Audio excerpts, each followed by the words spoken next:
There we go. So, most of you are probably familiar with Kate. Kate, how long have we been working together now? Do you know? Uh, Probably 3.5 years. Yeah. Okay. So long time. We're good friends and colleagues and therapists. And I just think Kate is one of the most brilliant individuals when it comes to branding and strategy and execution. And so naturally, we have her do a presentation every year. Um, and this one, we wanted to almost talk about kind of phase two. So after you've established your visual identity, making sure it's being brought to life properly the way it was, intended to ensure that that professionalism and, all of the design kind of fundamentals are being executed. Um, and so Kate won't have the chat open, so I'll be monitoring that. So if anyone has a question, are you okay if they just kind of speak up, Kate, or put it in the chat, whatever you like? I would prefer if they popped it in the chat and then we Yeah. can review them all at the end. Okay, sounds good. Sounds good.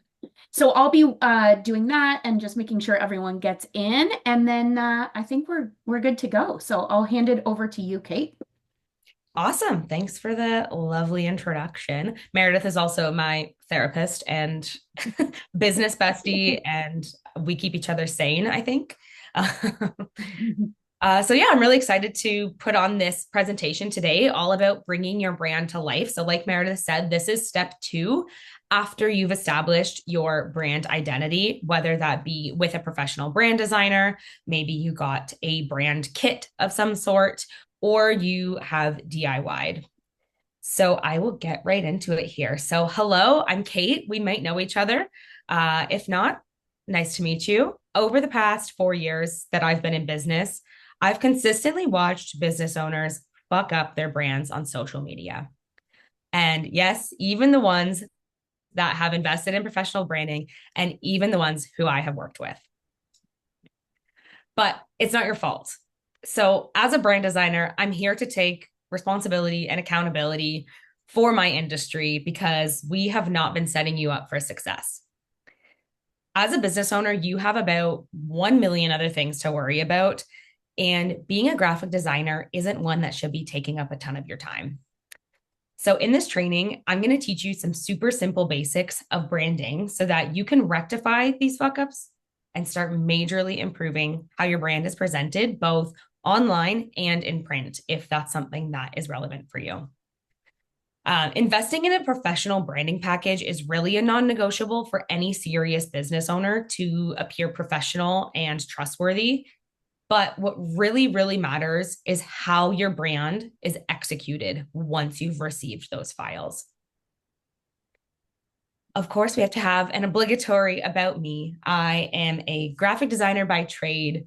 I'm a business owner. I own Field & Co. Creative. We are a branding and web design agency for service-based business owners.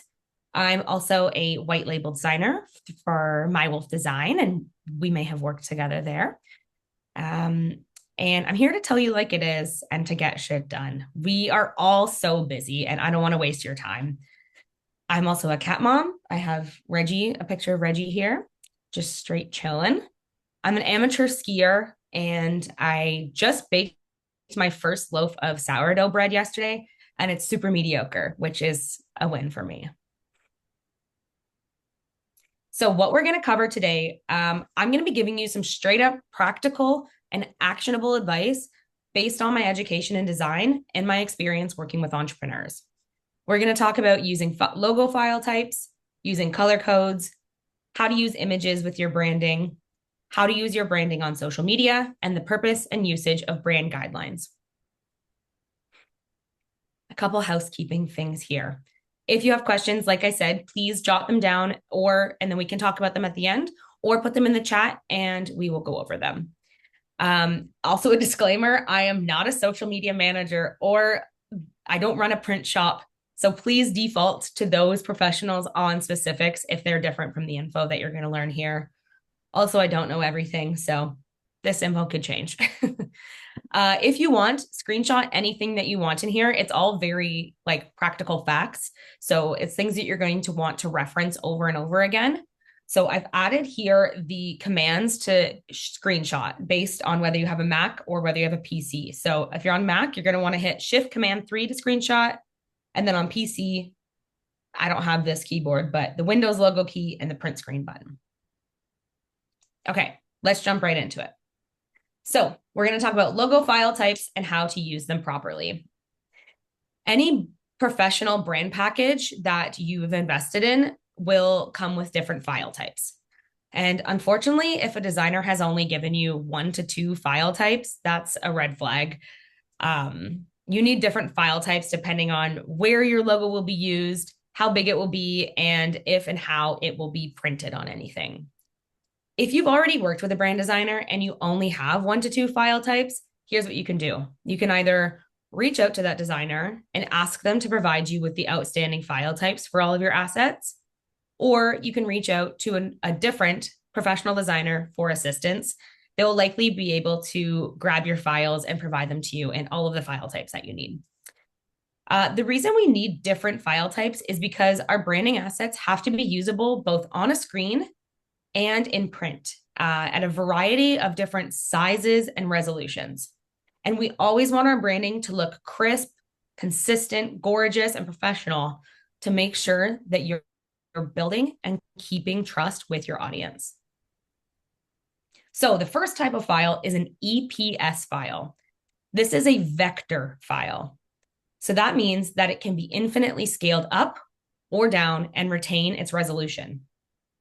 If a designer or a print shop is asking you for your logo, this is likely the file type they will want. It's the most usable, and designers can kind of do whatever they need to do with it. So this is going to be best for any printed materials when you're working with designers or printers, but you never want to use this on anything digital like your website or social media. It simply will not work. The second type of file that you need with your logos is a SVG, and this is also a vector file, but it's more for digital than for print. So it will be best on your website because it can stay scalable and sharp on all screen sizes. SVGs also are very great to use in Canva because when you upload an SVG to Canva, you can change the color right in it. You know, when you upload your logo into Canva and then you can't change the color of it, that is not the case with an SVG. So it makes it very usable and easy to change out as you need it. The third type of file that you need is a PNG file. So this is one that you likely know. It's a common type of image file. The difference between the first two, EPS and SVG, and then to PNG is a raster format versus vector. That means that a raster image is made up of pixels, so it can't be resized infinitely because it's made up of a bunch of tiny little squares. So if you increase the size of that way beyond what it was designed at, you're going to start to see those squares and it's going to be fuzzy and not look crisp. So PNGs are really good to use on social media. You can also use them in Canva if you don't need to change the color of anything. They have a transparent background, so they work really well for layering over top of photos or other backgrounds. But probably don't use these ones for print because their quality is not high enough. The fourth and last type of file that you need for your logos is a JPEG in CMYK. We're going to talk about what CMYK is later because this might sound like gibberish to you. You likely also know about what a JPEG is. It's also a very common type of image file. If you take a picture on a camera or a phone, it's probably going to be a JPEG file. This is one that we want to be very cautious with because it can skew colors and clarity if used improperly. This is basically the kind of file type we're going to want to use if something is going to be printed on a home printer. If you're sending out a basic document to clients and they're going to be printing it at home, you can use a JPEG file for that. So for very basic print use, flyers, brochures, documents, and it must be in CMYK. Again, we'll talk about that later. Okay, let's move on to color codes. If you have any questions about file types, please put them in the chat. Excuse me. So color codes. Again, any professional brand package is going to come with color codes. Ideally, you will have a hex code, an RGB code, and a CMYK color code. So we need these different color codes depending on where the logo is being used, whether it's digital or print. Again, if you've already worked with a brand designer and you only have one of these type of color codes, you can either reach out to that designer and ask for the outstanding color codes, and or you can use an online conversion tool. And I have a link here. I'm going to try and I'll send it in the chat at the end. I have a link for a really good tool that will convert. If you only have one of these, it'll give you all three. So the reason that we need these different color codes is because our assets have to be usable in print and digital. And we always want our branding to look very consistent and make sure that we're building that trust. So we have hex codes here. So a hex code looks like a hashtag and then 6 letters and or numbers. So this is going to be best for anything digital. So your website, social media, any digital design tools like Canva or Adobe. If you're creating something that's going to be viewed digitally, we're using our hex codes. And we want to make sure that we're very precise when we're typing in our hex codes, because one wrong number or letter in this 6 digit sequence can change your color completely. We're not using hex codes for print though, just digital. Next, we have RGB. So in your brand guidelines that you would have been provided, it'll probably look like R number, G number, B number, or RGB, and then 3 numbers. So what RGB stands for is red, green, and blue. And these are the colors that digital screens use to create everything. It's crazy that they can do it with just those 3 numbers. They know every color, and they're all made up of red, green, and blue somehow. I think it's magic. I don't know. But what we're going to want to use this for is also for digital things. So like TVs, monitors, phone screens, digital marketing materials. Generally, hex and RGB can be sort of interchangeable. If you have one or the other, you're probably good. But some programs will ask for one or the other, and they might only be able to input a hex code or only be able to input RGB. So it's good to have both options so that you can always have a consistent color palette no matter where you're using it. Again, do not use these ones for print, just digital. The last type of color code is CMYK, and it'll look like in your brand guide, C number, M number, Y number, K number, or CMYK and 4 numbers. And what this stands for is cyan, which is like blue, magenta, yellow, and black. And these are the ink colors that our printers use. If you've ever had to refill the ink on your printer, you'll notice that you'll have 4 different spots for ink, and it'll be for each one of those 4 colors.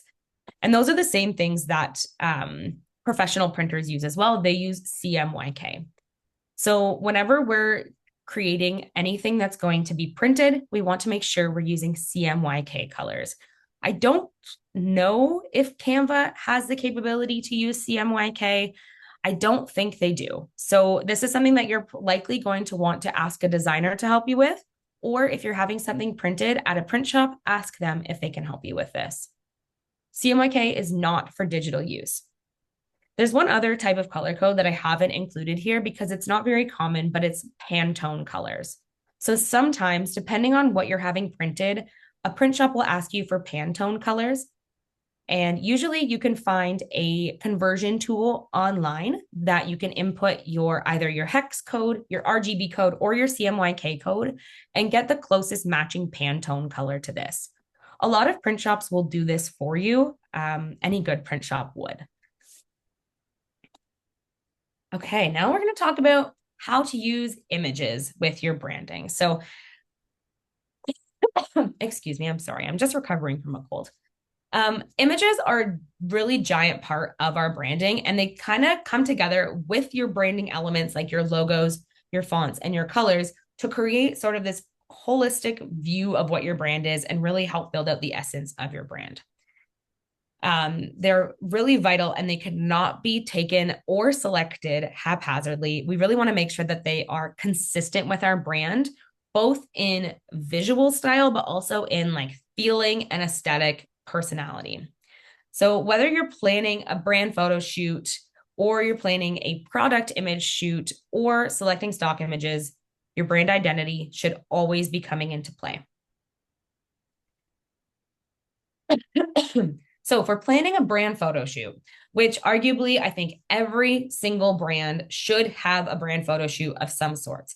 Some need it more so than others, but I think every brand should have some sort of image with the owner or the team or the people behind the brand in it. So, when we're planning a brand photo shoot, there's a lot of things to think about. And hopefully, your brand photographer is going to help you with maybe the shot list, choosing your outfits, or choosing a studio, figuring out those sorts of things. But it's good to have these things in mind so that you can kind of direct them. So, when you have a brand guidelines document, you can usually send that through to your brand photographer so they can see your color palette and sort of the style of your brand. And then you can also create a Pinterest board to send to your photographer to help align the photo shoot with your brand identity. Some things you can do when you are planning your shoot are to use your color palette when choosing things. So you can use your primary brand colors for things like your outfit, your colors of the wall in the studio and the flooring and the furniture. And then your secondary colors can be used as accents. So it could be like an accessory, a prop, or decor that you have in your photo shoot. You really want to consider the overall feeling of your brand. So maybe your brand is bright, modern, and airy. So you're going to want to choose a studio that maybe has white walls, lots of natural light, soft textures on the materials, and go in the middle of the day so that the light is the brightest.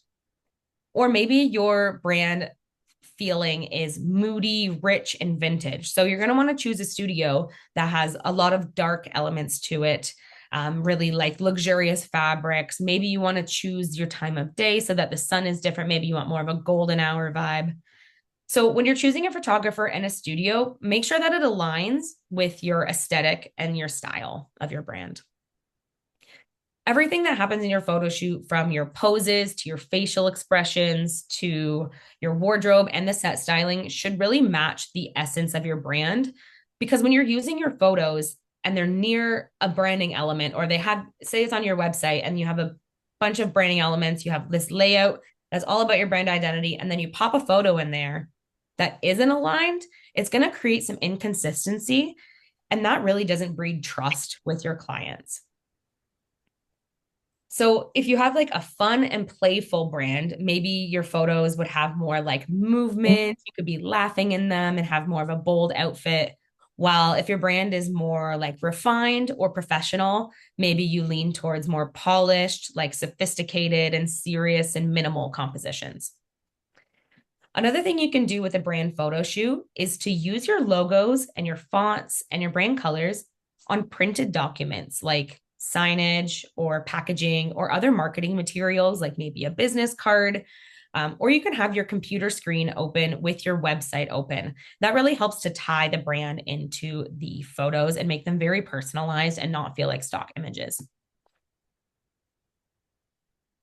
So if you have a product-based brand, rather than a service-based brand, your product photos should also be in line with your brand identity. So things you can do are to use colors and materials that complement your brand's aesthetic. So like if you have a minimal and clean brand, maybe you're using white, neutral, very like clean and smooth backgrounds. Maybe you use like a marble or just like a very, very plain background. Or if you have like a bold and playful brand, you could use color blocked setups and have some interesting like layering and play with height and that sort of thing. You'll want to keep your lighting consistent across your photos. So opt for like a natural light for a fresh or organic feel. But then you can also opt for like studio lighting for sharp and premium brands. You can really incorporate the style of your brand with the product photos through the different like arrangements you use. So you could get really creative or you can make them really minimal. It's important to incorporate also branded packaging, signage, or watermarks to add in the brand into your product photos. Ultimately, you want to think about how your ideal customers want to see your product? What questions do they have? What do they need to know? And how do they need to see the photos in order to picture them fitting into their life? Do they want to see it in a real life setting, so they can get the whole experience? Like, what would my life be like if I had this product? Or does it need to be very product focused and a clean, isolated shot?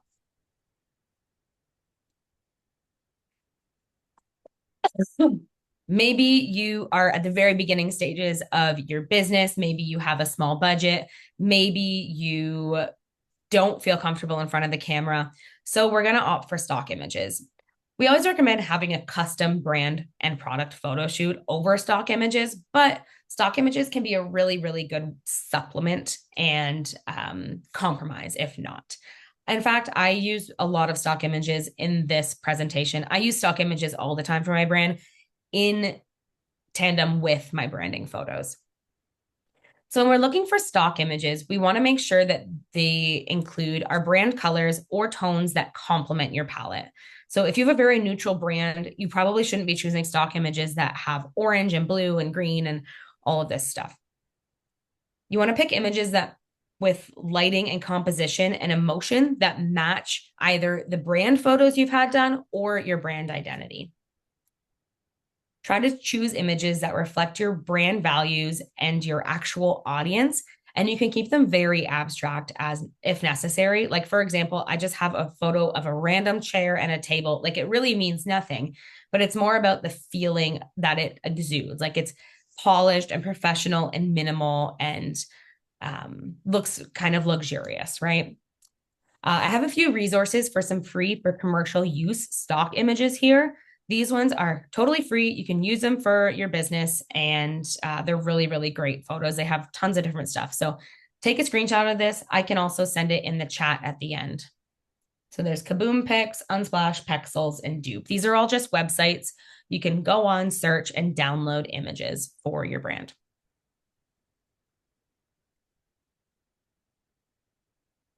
I'm just going to take a second.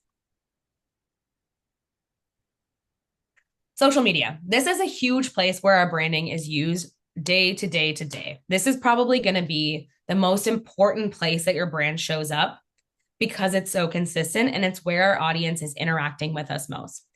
But this is also where I see the most fuck ups because you haven't been set up for success by your brand designer.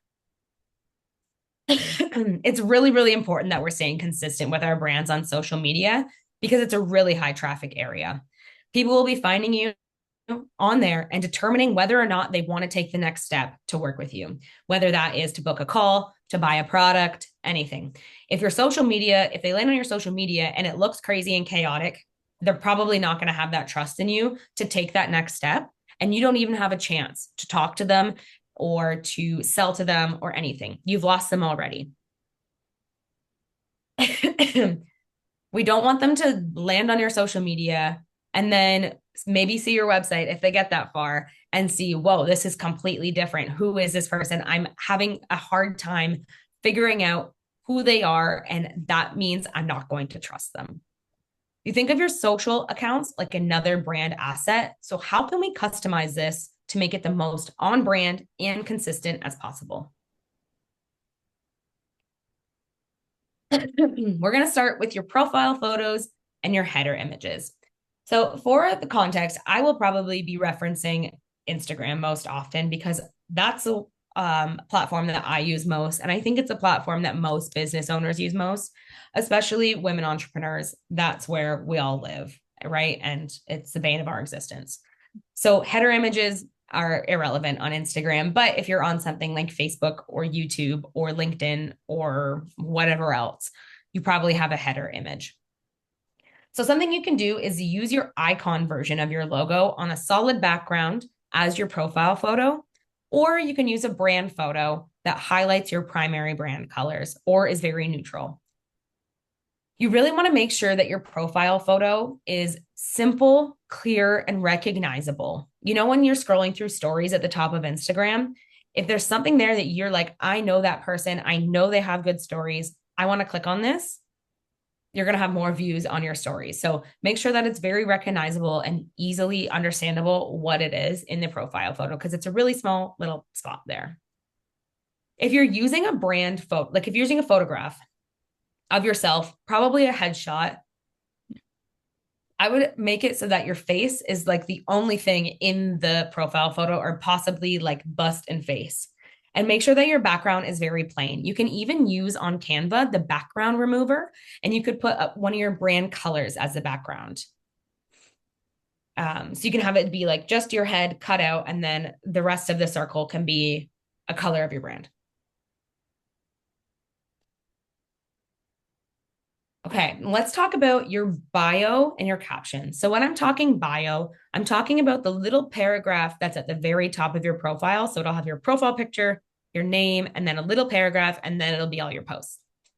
So for your bio, your writing style on social media, whether it is for your bio or for your captions, should really match your brand style, your brand personality, and tone of voice. So whether that's professional, playful, casual, or bold, we really want to make sure we're consistent here. We don't want someone to land on your Instagram and you're talking very casually using slang language. Maybe you're swearing. Maybe you're like acting like you're talking with your best friend. Then they're like, oh, I like this person, I connect with them. Then they land on your website and it's very professional and staunch and like corporate. There's an inconsistency there. And again, we're not building that trust. You can also use emojis strategically on Instagram. So again, whether that's in your bio or in your captions or in your comments or in your DMs, all of that stuff, you can use that to reinforce your tone and even your brand colors. So if you can try to choose emojis that are in your brand colors, that's amazing. This is like an above and beyond kind of thing, but it's so easy. So try to do that. And also like think about the tone of your emojis. Are they fun and playful, but your brand is actually really sophisticated and serious? We're going to want to switch those. And then once you use them a lot, they'll be in your recently used emojis. So it'll be really easy to just use all the time. I know a lot of brands and I recognize them based on the emojis they use. For example, one of my clients, her main color is like a soft, like bright green. And she always uses the green heart. Even when she reacts to my DMs, she uses the green heart. And I'm like, that's such just like a personal branded thing that I recognize her for. And it helps to like stick in people's minds so that when they're thinking of, oh, I need somebody to do X, Y, and Z, they're thinking of you. When we're designing stories, reels, or your highlight covers, we can also bring your brand through to these things to make sure that your Instagram looks really customized and on brand. So the highlight covers. So these are your highlighted stories, you know, the ones that you can save so they show up on your profile above all of your posts. You can change the cover on these so that they show up consistently. What you can do is in Canva, you can create graphics that are just a solid color. And then you can maybe write one word on them, or you could use like a brand icon or something on it. And then you can export these as a PNG or an SVG, and then you can upload them as your highlight cover into Instagram. So that when someone lands on your page, the first thing they're seeing is your brand color palette there. We're establishing what the brand looks like, and we're bringing through those feelings of the color palette immediately when they land on your page. First, they're seeing your profile photo, which is going to be on brand, your bio, which is also going to be on brand with some emojis, and then your highlight covers, which are also going to be on brand. And then they're scrolling down to your posts and they already have a very good idea of who you are and what sort of like feelings, style, aesthetic, and vibe that you have. Instagram fonts. This is something that I'm asked about a lot. Often clients will ask me, okay, you provided me these brand fonts, but I can't use those fonts in Instagram when I'm creating stories or when I'm creating reels. So my advice is always pick 1 to 2 fonts that are in Instagram and use those consistently. We want to pick fonts that closely resemble the ones that we have laid out in our brand guidelines. So just visually look like, for example, this font that I have here where it says stories, reels, and highlight covers. I know that there's a font in Instagram that looks very similar to that. So you can use that as like your heading font on Instagram. And then maybe you use the more like thin font that they have as the sort of body or subheading copy underneath of that. but make sure that you're very consistent with this. So often I see people on Instagram using random fonts from Canva every single time they make a post. I was looking through someone's Instagram recently, a client that I did branding for. I know I provided them fonts. I know that they can upload those fonts into Canva. But what they were doing was using a different font every single time they made an Instagram post. I went through their page, I scrolled down once. So I saw maybe 20 posts, 20 to 30 posts. I counted the use of 25 different fonts. In their brand guide, they have two fonts laid out for them.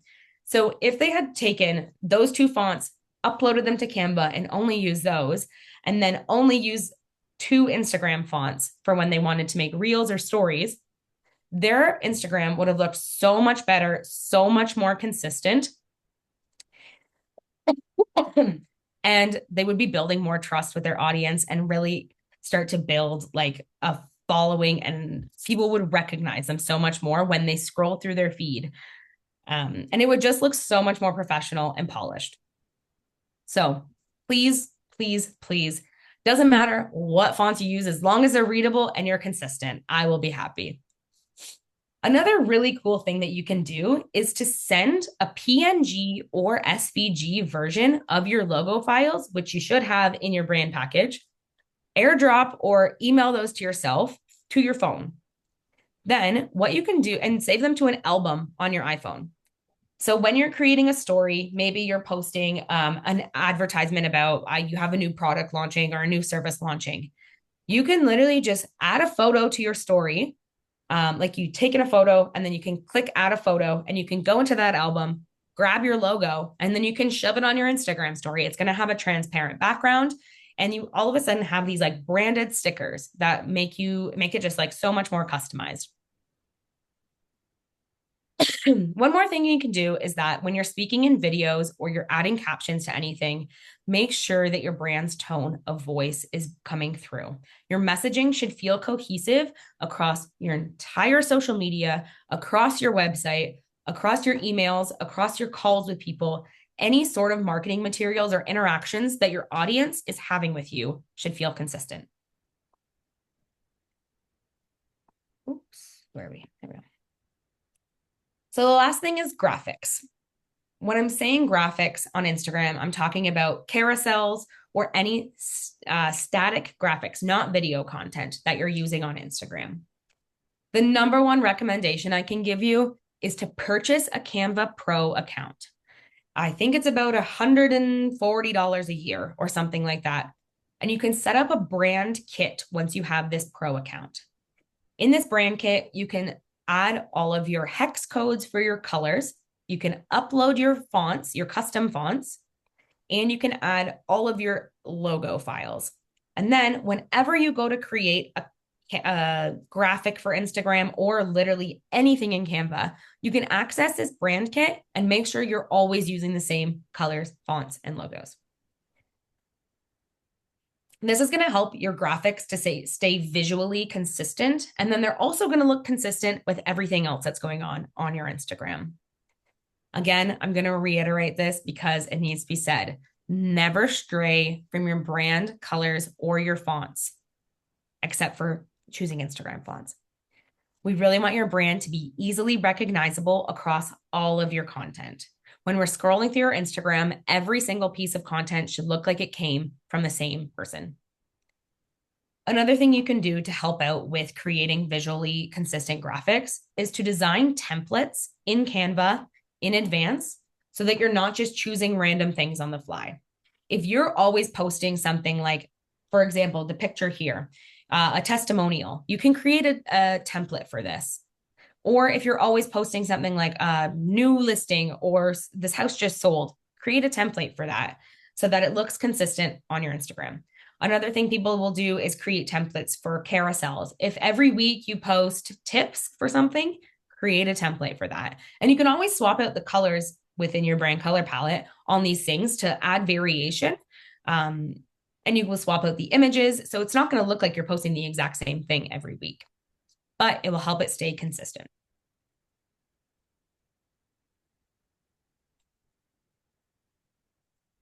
The last thing I want to talk about is the purpose and usage of brand guidelines. Your brand guidelines are like the Bible for your brand. Please do not underestimate them. They're not just a fun little document that we've created for you to never look at. They're a set of rules and standards that define how your brand should look and feel and be presented across all platforms, digital, print, social media, website, everything. Your brand guidelines help keep your brand consistent, recognizable, and professional no matter what, where, or who is using your brand. So, what should be in your brand guide? We should be talking about your logo usage. We should show each version of your logo, so primary, secondary, and icon versions. We should be talking about when and where to use each one and the minimum sizing it should be at. We should have your color palette and your codes, your hex code, RGB, and CMYK codes, and approved color combos. So these are going to be accessible color combos so that you're not putting like two light colors, light colored text on a light colored background that nobody can read and it's not accessible on all screens. Your brand guide should outline your fonts. So your heading font, your subheading font, your body font, and how large each of them should be. Your brand guidelines might possibly, this one's a little bit optional, but should outline imagery. So it can talk about what types of photos should we be using? How should we be selecting photos? Your brand guidelines should also outline logo misuse. So what not to do with your logos.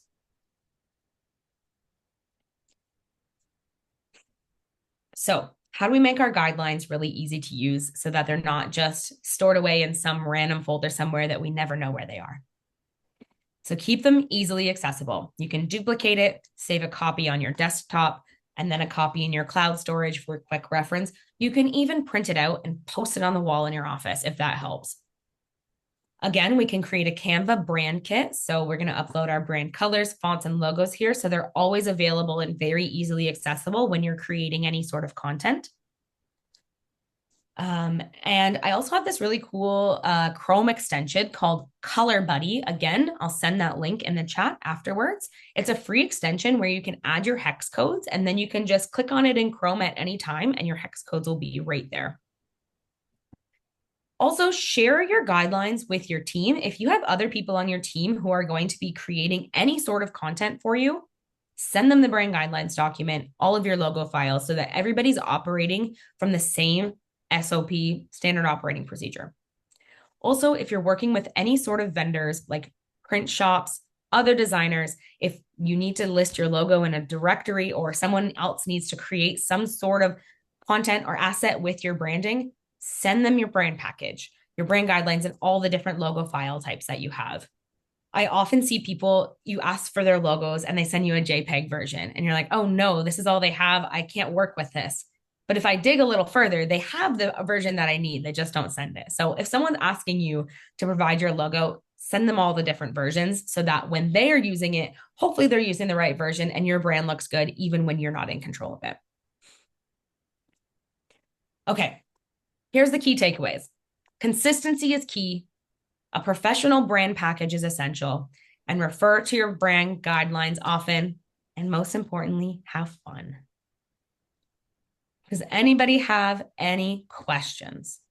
I don't know if there's any in the chat. I can't see it.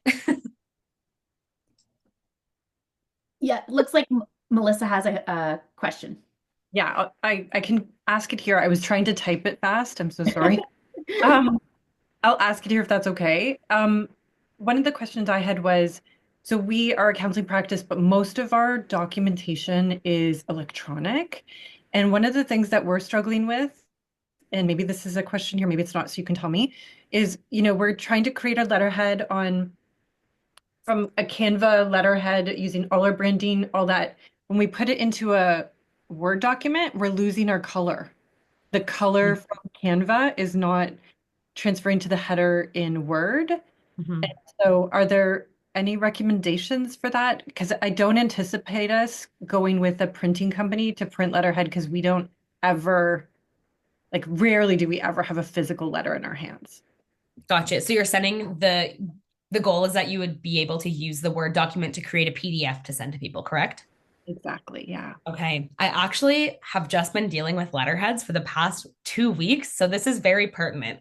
What I would recommend, what worked best for me when I was creating them for a client, is to create them directly in Word, actually. So you can use like shapes in Word, and I think you can use hex codes in there, actually. So that should help you get those exact colors. And also, you can so create like a header and a footer in Word. So then there's those sections that you can't touch. You know what I mean? And then you can size and position them to be 100% width. So they go across your entire page. And then you could insert an image and put a PNG file of your logo in there. And then you can insert a text box if you wanted to put, say, like your contact information or that sort of thing. Does that answer your question? Yes, thank you. I think we were trying to circumvent that work, hoping that we could do it. And I think you're just validating that what we might have known that we can't. So that's Yeah, it's pretty simple once you actually get into Word. Feel free to shoot me an email though, and I'd be happy to like troubleshoot that with you. Does anybody else have any questions? Was there any in the chat? No questions in the chat. I was sort of just I put two random comments just as things were as you were talking, Kate. So I think you and I both see this a lot, just to hit on the point that a lot of printers will say, hey, send me a vector Hmm. file. And so people will look to see the file name and they won't see the word vector. So it's really important to know that that's just kind of, like an umbrella term kind of thing. So that was that's really, really common. And my other comment too was just, listening to your presentation, it makes it so apparent as to why investing first in brand is so important, because you can see how it becomes such an ecosystem, but everything is built off of that, even right down to your brand bio, right? And like what color heart you might use, right? It can feel so simple, but things can really, become diluted or misdirected if you're doing things in the wrong order, right? So that brand foundation becomes so critical to make things honestly easier for you as a business owner and more Yeah, secure. 100%. And those brand guidelines, like you said, can be sent to everybody else along the process. They Yeah, become this like structure or blueprint that your photography is based off, that your social media management is based off, that your website copy is based off. right, And then everything else after that right. really, really helps to be that like guiding force and that North Star of like, what are we going for? And make sure that it always comes back to that. So yes, I agree with your point about the order of your investments makes so much is so important. And branding, I think, should always be very close to the beginning, if not first. Yeah, yeah, exactly. And I also, you know, one thing we don't talk about when we talk about brand, you tend to talk about the outcomes or like the assets that you get. But there's this whole other side of how easier it makes the business owner's life. Um, a lot of the time we're dealing with owners who are obviously very busy, outsource a number of things. And you hear it all the time, kind of like they just didn't get it. It didn't feel like me. And so many times it actually, isn't maybe the social media manager or website designer. It comes down to like not a solid brand. So, I feel like the investment comes out in so many different ways. Um, yeah. I would definitely agree. And I think another point about that is that the onboarding process with any good design, any good brand designer is going to provide you so much clarity in and of itself. Like we've had clients say that to us, Meredith, of like, wow, I didn't realize how much this questionnaire was going to provide me clarity on things like what is my brand voice? What is my style? Who am I talking to? Who's my ideal audience? Right. I think that exercise is so valuable in and of itself. And that's something that's almost like a marketing strategy that you're creating right there. And 100%. because Yeah. you're providing that information to your brand designer, you can then have that information to send to whoever else. If you are working with a website copywriter, they can then reference that document. If you're working with a social media manager, they can reference that document. If you're working with a business coach, there's so many different things that this is going to be valuable for, that are outside of the physical deliverables that you've received from your branding package. Yeah. Yeah. Anybody else? Questions, comments? Is it Licia? Is that how I say your name?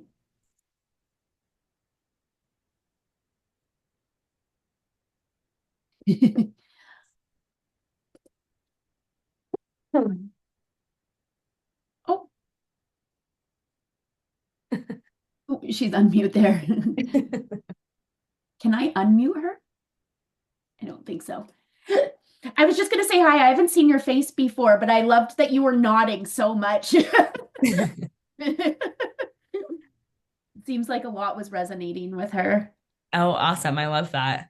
And Yeah. I hope that I'll just say, like, if you're watching the recording afterwards, that I hope that it resonates with you after. And I hope that this was helpful, and that this can be like a guide that you refer back to over and over again, because I don't expect you to remember all of this information. Like, I live and breathe this stuff every day. So obviously I know it, but I don't expect that you should have to remember all this, because you are not a graphic designer. You are a business owner.